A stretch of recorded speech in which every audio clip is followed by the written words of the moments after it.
Welcome back to Global Defense Zone, your go-to channel for deep military insights, cutting-edge weapon systems, and global defense strategies. If you're passionate about understanding the most secretive and powerful technologies shaping our world, make sure to hit the like button, subscribe to the channel, and share this video with your friends. Your support helps us keep bringing you content that dives into the darkest corners of global military power. Today, we're exploring one of the most terrifying and mysterious creations of the Cold War, Russia's so-called dead hand system known officially as perimeter. A doomsday device designed not to start a nuclear war, but to guarantee that if Russia were ever destroyed in a surprise attack, it would still unleash hell in return. This isn't science fiction, this is real. It's the closest humanity has come to building a machine designed for the sole purpose of ending the world. To understand Dead Hand, we must journey back to the height of the Cold War. The 1980s were a time of immense tension between the Soviet Union and the United States. Both superpowers had amassed thousands of nuclear weapons. The fear was not just of nuclear war, but of a first strike, a decapitation strike where one side might attempt to wipe out the other's leadership and command centers in a matter of minutes, leaving no one behind to authorize retaliation. This is where the perimeter system came into play. It was created as a last resort mechanism, capable of automatically launching a full-scale nuclear response even if all human command authority had been destroyed. The core idea of Dead Hand is chillingly simple. Make sure your enemy knows that even if they annihilate you, they will be annihilated in return. It is the ultimate deterrent. The Soviet military knew that nuclear deterrence relies on credibility. The enemy must believe that you are both willing and able to retaliate, no matter the cost. But what if your government, your generals, and your communication systems are all wiped out in the first attack? Who then pushes the button? Perimeter was designed to ensure that the button would push itself. The Dead Hand system operated through a series of complex sensors, communication networks, and automated protocols. In a nuclear attack scenario, if certain conditions were met, such as loss of contact with military leadership, detection of nuclear detonations, radiation levels, seismic shock, or even pressure waves, the system could take over. If a launch order was not received from human operators, Dead Hand could initiate its own command and control process, triggering a chain reaction of missile launches from hidden underground silos, mobile ICBM units, and even nuclear submarines. This wasn't some Hollywood fantasy. The system involved a command missile, a special rocket whose only job was to fly across the country, broadcasting launch orders to all remaining nuclear forces. Once launched, this missile would activate the rest of the arsenal, ensuring a devastating second strike. The entire process could unfold even if Moscow was nothing more than radioactive rubble. Perimeter was not designed to start wars but to prevent them. And in a cruel twist of logic, its horror is also its strength. By guaranteeing mutual destruction, it served as a massive psychological barrier to nuclear aggression. American intelligence agencies learned of the perimeter system's existence in the late 1980s, though details remained shadowy. Some experts believed the system had been dismantled after the Soviet collapse, but in a chilling revelation during the 2000s, high-ranking Russian officials confirmed that it was still operational and could be reactivated at any time.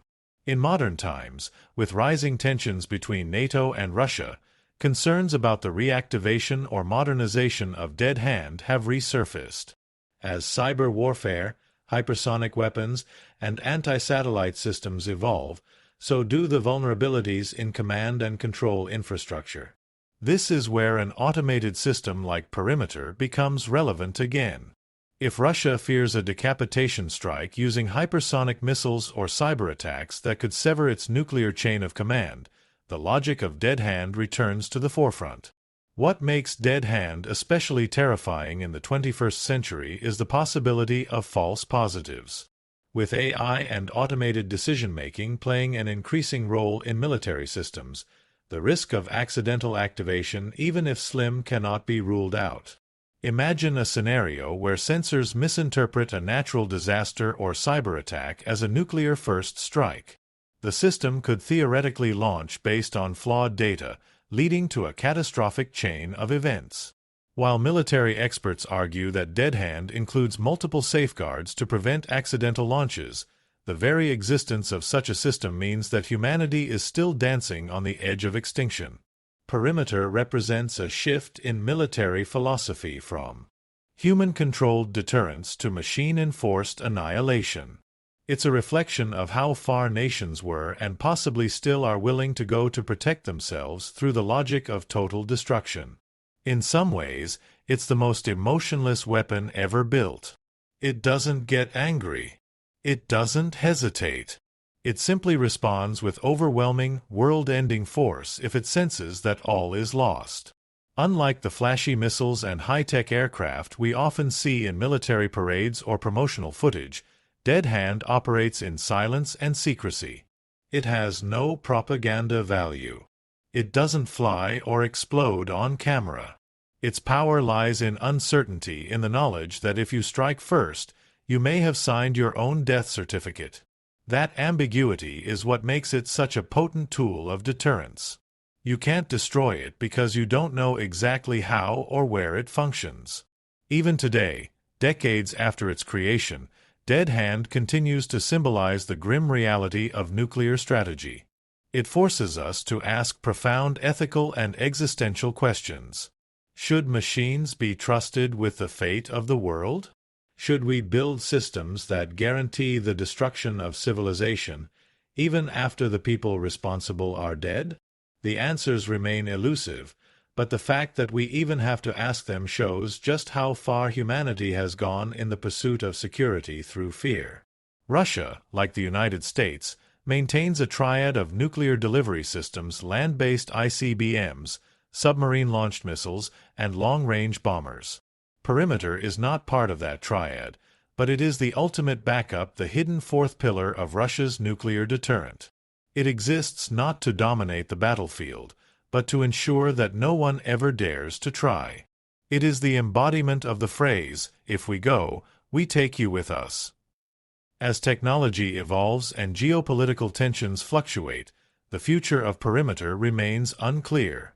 Some believe that Russia has upgraded the system with new AI-based infrastructure. Others argue that it may be obsolete, a relic of a darker era. But in the world of strategic deterrence, even myths serve a purpose. The mere belief that Dead Hand might still be active is often enough to keep potential adversaries from making rash decisions. In the end, the Perimeter system stands as one of the most haunting achievements of the nuclear age, a machine designed not to save lives, but to avenge them. It is not a weapon of war, but a sentinel of death, waiting in silence for the moment when humanity fails. Whether it ever activates or not, its presence ensures that any future nuclear conflict would be an act of mutual suicide, not victory. And perhaps, in its own terrible way, that's why it was built, to remind us that in the game of total war, there are no winners, only ashes. Thanks for watching this deep dive into one of the most secretive and terrifying systems ever conceived. If you found this video insightful, don't forget to like, subscribe to Global Defense Zone, and share it with fellow military enthusiasts. Your support helps us continue exploring the hidden corners of global defense technology and history. Until next time, stay curious, stay informed, and stay safe.